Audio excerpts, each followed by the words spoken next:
from Cleveland's most accurate weather team. This is 19 First Alert Plus, sponsored by the man that makes them pay, Tim Misney. And good morning, I'm Dan DeRose with 19 News Now, coming to you from our digital desk. Let's take a live look into downtown Cleveland. A fresh coat of snow for just about everybody. 30 chilly degrees yet this morning. That snow is not going to stick around for very many days, so your hopes of having a white Christmas are probably going to be dashed. We're going to welcome in 19 First Alert meteorologist Kelly Doback. Kelly, we have allowed the First Alert weather day to expire. Walk us through, what does that mean? First of all, what is a First Alert weather day and why has it expired now? Yeah, so typically we issue those first alert days to let you know the weather's going to impact you versus, depending on the timing of, say, this, for example, was snow coming in. We issued it yesterday for the snow changing over from rain to snow in the afternoon, right during the heart of the evening commute, and then lake effect taking over after that. So we issued that because of the impacts the lake effect would have overnight into early this morning for the morning drive. And we did see quite a bit of impacts, even though the snow was winding down and is continuing to do so with the wide range of snow totals we saw overnight. And I'll show you a snow totals map here in a minute. And we definitely saw some areas that woke up to slushy conditions on the roads, icy patches on the road. So that's why we issue that first alert day, to give you that first alert, that heads up that the weather is going to impact you in some way, whether it be how severe it's going to be, the timing of the weather. And it was a little bit of both for the alert day that we had issued yesterday into early this morning. So I want to get to the right now. This is First Alert Doppler radar showing you where we have just a couple of flakes flying. The mode that we have on right now really just shows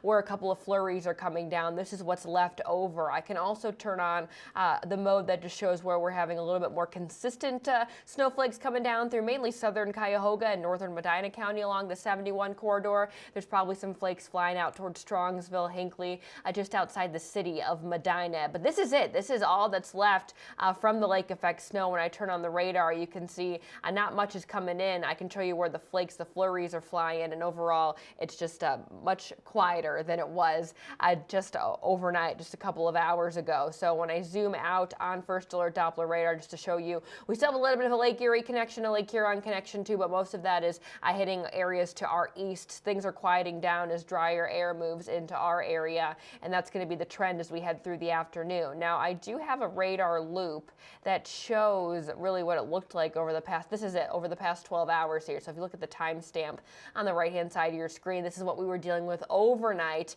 Then the lake effect kicked in. So it really just depended on where we saw some of those squalls persist out towards Ashtabula. Even portions of Cuyahoga County picked up some pretty high snow totals. So I went ahead and picked up some of the snow totals and listed some of the higher ones that were on the list here. North Royalton, in fact, the National Weather Service, the lead meteorologist in charge over there, measured about just over half a foot, just over half a foot at his house North Royalton, 6.5 inches. Bath Township also recorded just shy of half a foot, close to 3 inches in Concord over towards the east side, and then Seven Hills was right around 4 inches in Cuyahoga County. Lorain County picked up anywhere from 2 to 3 inches. So depending on where you were waking up this morning, you had bigger impacts. We saw most of the impacts further inland, and I do think that we maybe avoided getting some of those bullseye high numbers closer to 8, 9, 10 inches because the winds were so strong overnight. It blew a lot of that snow a little bit further inland, and we weren't able to make as strong of a connection. But overall, it definitely was a messy start for some, especially along 77 through Summit County. We saw a lot of crashes over there. A lot of the entry ramps, exit ramps getting off the interstate neighborhoods. Valley View Bridge had a lot of ice on it early this morning, but ODOT did a good job pre-treating, getting out there, retreating things through the morning. So thankfully, we didn't see too many big issues. So now that the snow is ending, what is the story for the rest of the day? Cold. This is the wind chill right now. It feels like it's in the teens. We're holding on to the breeze out there right now, but this is going to be the last day, Dan, that really feels very December-like. We're actually going to head into a warmer pattern heading into Christmas. So if you were hoping for that white Christmas, unfortunately, it came about a week early. Yeah, just a little too soon. Give us 15 seconds. We'll take a look at that temperature warm-up coming up. I've represented families just like yours for over 4 decades. Listen, if you need me, call me. You know I'll be there for you, and I'll make them pay. In the meantime, I'll keep an eye out for you. Pretty brisk today, but quite the warm up as we head towards the big holiday weekend.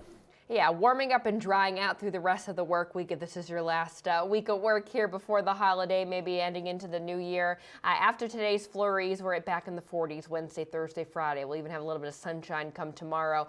Overnight temps will still be chilly, but then heading into Christmas weekend, if you are traveling, especially locally throughout anywhere in the state, you really won't have to worry about big travel issues. We'll be dodging some rain on Saturday, some scattered showers, and overnight temperatures won't be as chilly. So that means we're really only going to be dealing with rain. Sunday, Christmas Eve does look dry, just shy of 50 degrees. Monday during the day, opening presents, temperatures will be in the 50s in the afternoon with just a couple of evening showers. So even Santa won't have to dodge raindrops when he's dropping off gifts Sunday night into Monday, and he's not going to be dodging snow either.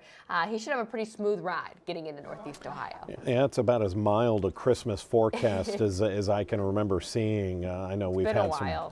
I know we've had some warm ones, but to have that whole week and then even after the holiday is pretty impressive. 19 First Alert meteorologist Kelly Doback, thanks for checking in. We appreciate it. Thanks, Dan. All right, take care.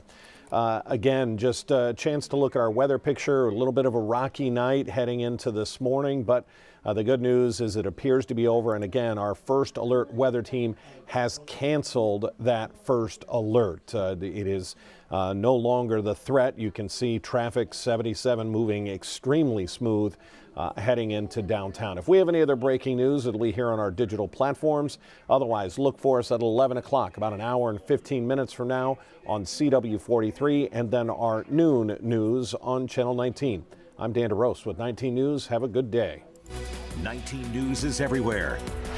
Download our CTV apps and follow us on social media at Cleveland 19 News.